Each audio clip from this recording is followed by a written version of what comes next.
ಎಲ್ಲ ಸರ್ಕಾರಿ ಕಚೇರಿಗಳಲ್ಲಿ ಬಸವೇಶ್ವರರವರ ಮೂರ್ತಿ ಫೋಟೋ ಇದೆಯಲ್ಲ, ಅದು ಎಲ್ಲ ಸರ್ಕಾರಿ ಕಚೇರಿಗಳಲ್ಲಿ ಇಡ್ಲೇಬೇಕು ಅಂತೇಳಿ ಆದೇಶ ಹೊರಡಿಸಿ ಅದನ್ನ ಇಡ್ತಕ್ಕಂಥ ಕೆಲಸ ಮಾಡಿದ್ರೆ. ಯಾಕಂತಂದ್ರೆ ಬಸವಣ್ಣವ್ರನ್ನ ನೋಡಿದಾಗ ಬಸವಣ್ಣವ್ರ ಬಗ್ಗೆ ಗೌರವ, ಅವ್ರನ್ನ ಸ್ಮರಿಸ್ಕೊಳ್ತಕ್ಕಂಥ ಕೆಲಸ ಆಗ್ಬೇಕು, ಅವರ ವಿಚಾರಗಳನ್ನ ಸ್ಮರಿಸ್ಕೊಳ್ತಕ್ಕಂಥ ಕೆಲಸ ಆಗ್ಬೇಕು. ಪ್ರತಿಯೊಬ್ಬರಿಗೂ ಕೂಡ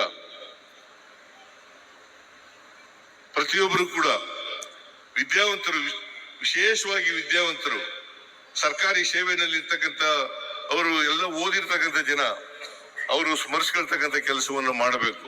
ಆಮೇಲೆ ಸಾಂಸ್ಕೃತಿಕ ನಾಯಕ ಅಂತ ಕೆಲಸ ಮಾಡಿದೆ. ಗೋರುಚ ಅವರು ಇಲ್ಲೇ ಕೂತಿದ್ದಾರೆ.